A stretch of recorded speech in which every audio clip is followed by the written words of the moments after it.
बंधु, अगर सही से देखा जाए तो आज पूरे दुनिया के लोग अंधश्रद्धावादी, श्रद्धावादी नहीं, अंधश्रद्धावादी, सारे लोग अनुमान के लड्डू खा रहे हैं। साहिब कबीर ने अनुमान की बात नहीं कहा, अनुभव की बात कहा। सारे लोग अंधश्रद्धा में दौड़ लगा रहे हैं। साहिब कबीर ने अंधश्रद्धा की चर्चा नहीं की, उन्होंने शंका की चर्चा किया, जिज्ञासा की चर्चा की। पूरे दुनिया के लोग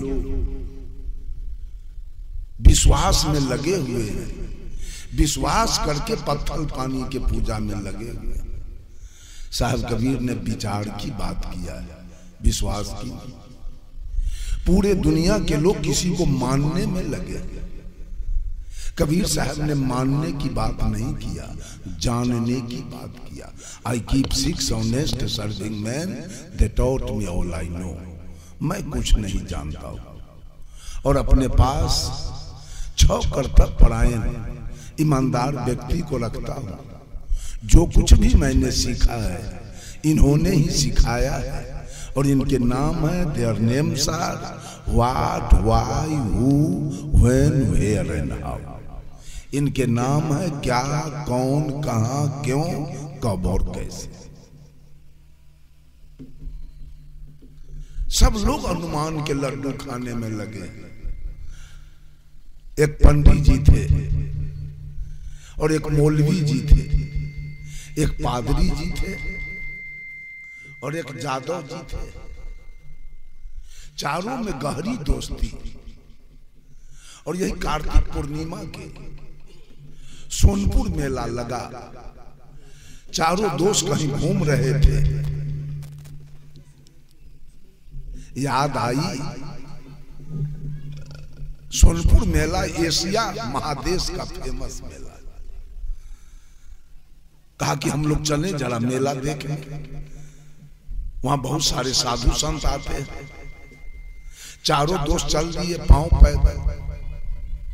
हाजीपुर कुन्हारा घाट आते आते 8, 9, 9:30 बज गया रात। चलते चलते चारों दोस्त थक गए और भूख भी लग गई।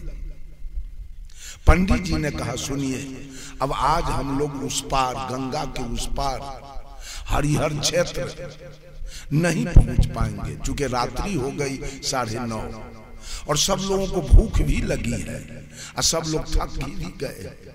ऐसा करो, इसी पार किसी मठ पर हम लोग चलें, भोजन बनावे, भोजन करें, विश्राम करें और भोर में हम लोग यहाँ से प्रस्थान हरिहर क्षेत्र के लिए करेंगे। कहा ठीक तो है।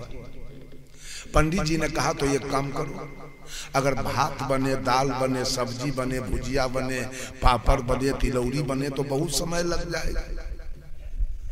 9:30 बज रहा है, 2-2:30 बज जाएगा बनते बनते। कब खाएंगे, कब सोएंगे और कब उस पार जाएंगे। ऐसा करो कि कोई ऐसा भोजन बनाओ कि कम समय में बन जाए, तत्पश्चात हम लोग भोजन करें, विश्राम करें और सवेरे प्रस्थान कर जाए सोनपुर के लिए। जादव जी ने कह दिया ठीक तो है, तस्मई बना लिया जाए, फिर दूसरा कुछ बनाने की आवश्यकता नहीं होगी। जादव जी की बात पास हो गई, ठीक है, तस्मई बन जाए। पंडित जी ने जादव जी को ड्यूटी दिया कि आप जाइए और दूध खरीद के ले आइए। जादव जी गए दूध खरीदने। मौलवी साहब को कहा आप चावल, चीनी, किशमिश, मुनक्का, छुहारा, काजू ले आइए तस्मई में देने के लिए। मौलवी साहब गए लाने। पादरी जी को कहा कि आप जलावन ले आइए कहीं से खरीद के।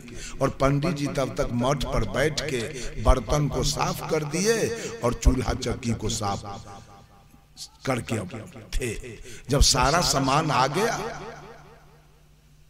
पंडित जी ने सोचा सबसे बड़ा जात तो हम हैं, क्यों नहीं हम तस्मई बना लें। जादव जी को, मौलवी जी को, पादरी जी को, तीनों को कहा आप तीनों बैठ जाइए, तस्मई मैं मनाऊंगा। कहा ठीक है बनाइए। ये तीनों बैठ गए, पंडित जी तस्मई बना दिए। जब तस्मई बन गया तो ढक्कन से ढक के और देगची उतार के पंडित जी बगल में रख दिए और जादव जी, मौलवी जी और पादरी जी से कहा कि आप तीनों थाली लेके बैठिए, मैं परस के खिला देता हूं, फिर बाद में मैं खा लूंगा। कहा ठीक। जादव जी, मौलवी जी, पादरी जी थाली लेके बैठ गए। पंडित जी देगची उठा के लाए, ढक्कन हटाए, करछुल भिराए। जब करछुल भिराए और ढक्कन हटाए, तस्मई का वाष्प निकला तो इतना सुंदर बना हुआ था, गम गम कर रहा था। पंडित जी के नाक में जब तस्मई का गमक गया, पंडित जी को लोभ हो गया, भला इतना बढ़िया तस्मई बना के और जादव जी, मौलवी जी और पादरी को कैसे हम खिला दें। लगाते हैं कोई उपाय, सारा तस्मई हम ही खा जाएंगे।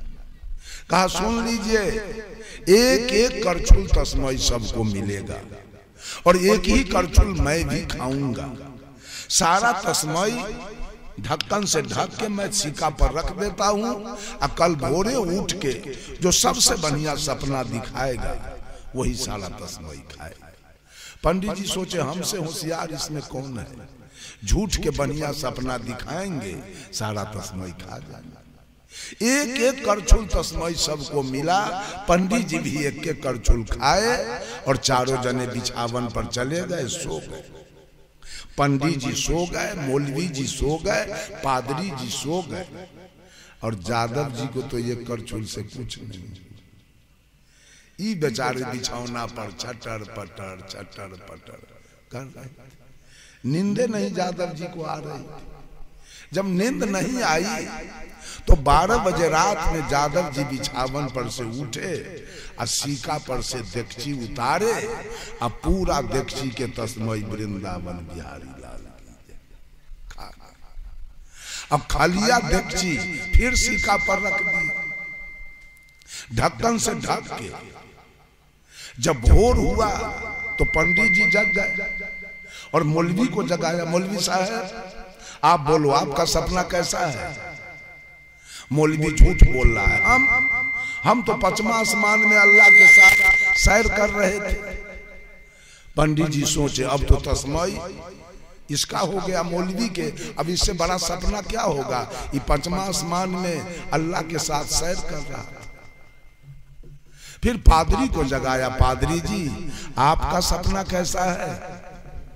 तो ये कहा हम तो 7वां आसमान में ईसा मसीह के साथ। कहा अब तो इसका 2 आसमान बढ़ गया, अब तो तस्मई पादरी का हो गया। मौलवी साहब गए। अब मौलवी साहब पंडित जी से पूछा, पंडित जी आपका सपना कैसा है। ये तो खरे झूठ बोल गया पंडित। कबीर साहब कहते हैं ब्राह्मण भक्त न बेस्या सती आ सोनरा साँच नहीं। ये बात गिरा पार लीजिए कि ब्राह्मण कभी भक्त हो ही नहीं सकता। उछलिया है, प्रपंच से उसका पेट भरा हुआ है, अहंकार से पेट भरा हुआ है। 4 वर्ण के राजा हम हैं। पंडित जी ने कहा हम तो क्षीर सागर में थे, मेरे सिरहन्ना में विष्णु बैठे हुए थे और लक्ष्मी हमारी पैर दबा रही थी। कहा बाप, इससे बढ़ के तब सपना है जिसको लक्ष्मी पैर दबावे, अब विष्णु सिरहन्ना में बैठे। अब तस्मई बचने वाला है पंडित जी से। पादरी और मौलवी दोनों करेजा में मुक्का मार के संतोष कर गया। तस्मई पंडित जी का हो गया। अनुमाने के लड्डू खाना है तो खाइए भर भर पेट। और जादव जी तक वो चावलो छोड़ लेना। ये सब अनुमान के लड्डू खा रहा है, तस्मई हो गया पंडित जी के। पंडित जी सोचे कि मौलवी वाला हिस्सा मेरा हुआ, पादरी वाला हिस्सा मेरा हुआ, एक हिस्सा मेरा है तो 3 हिस्सा के मालिक हम हो गए। एक के हिस्सा का मालिक यादव जी सोया हुआ है, इसको भी जगा के पूछ लेते हैं, एक के बेर उतार के पंगत लगाएंगे। 7 बज रहा है, 7:30 दिन, क्योंकि यादव जी तो 12 बजे रात में सोए किए, ये तो फोफ काट रहे। जगाए पंडित जी, यादव जी, ओ यादव जी। यादव जी जग गए, क्या बात है? अरे मौलवी का वाला हिस्सा हमारा हो गया, पादरी वाला हिस्सा हमारा हो गया। तो यादव जी मूड़ी डोलाते थे, और एक हिस्सा मेरा है। कहा जी 3 हिस्सा का मालिक हम हुए ना, तो जी एक हिस्सा ना आपका है, तो जी आप भी अपना सपना बताइए। तो यादव जी कहे पंडित जी हमारा सपना तो कहने लायक नहीं, अरे कुछ तो कहिए। तो यादव जी क्या कहे? अरे आप सोए हुए थे, ये मौलवी सोया हुआ था, ये पादरी सोया हुआ था, ये कड़ा कड़ा मोच वाला आदमी इतना मोट के लाठी लेके आया और हमको जगाया, उठो। लाठी देख के, उसका मोच देख के तो डर से हम बिछावन पर उठ के बैठ गए। और जब बैठ गए तो हमको कहता है ऊपर से जरा डेगची उतारो। तो क्या करे पंडित जी, मोच के डर से और लाठी के डर से ऊपर से डेगची हम नीचे उतारे। और जब उतार दिए तो हमको कहता है खाओ। हम कहे कि हम नहीं खाएंगे, इसमें 4 आदमी का हिस्सा है, एक मौलवी है, एक पादरी है, एक पंडित है, एक हम यादव जी। ये चारों हिस्सा खा जाएंगे, सवेर में खून खराबी हो जाएगा, मारपीट होगा, ऐसा धंधा हम नहीं करेंगे। हमको कहा नहीं खाओगे ना, तो हम कहे नहीं, लाठी देख रहे हो, एक भी हड्डी तुम्हारा हम सीधा नहीं रहने देंगे। क्या करे पंडित जी, लाठी के डर से और मोच के डर से पेट तो हमारा 1/4 में भर गया, लेकिन मोच के डर से और लाठी के डर से पूरे डेगची का तस्मई हमको खाना पड़ा। यही मेरा सपना है। पंडित जी कहा बेवकूफ कहाँ के, अरे जिस समय मोच वाला लाठी वाला आया तो हम लोग को जगा लेना चाहिए ना उस समय। तो यादव जी कहे आप तो कमाल की बात करते हो पंडित जी।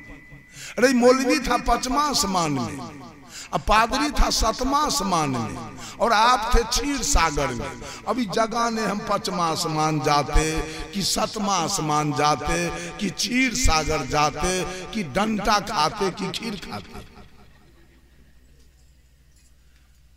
सारा तस्मई कौन खाया? अनुभव करने वाला खा गया, अनुमान लगाने वाले तीनों जान।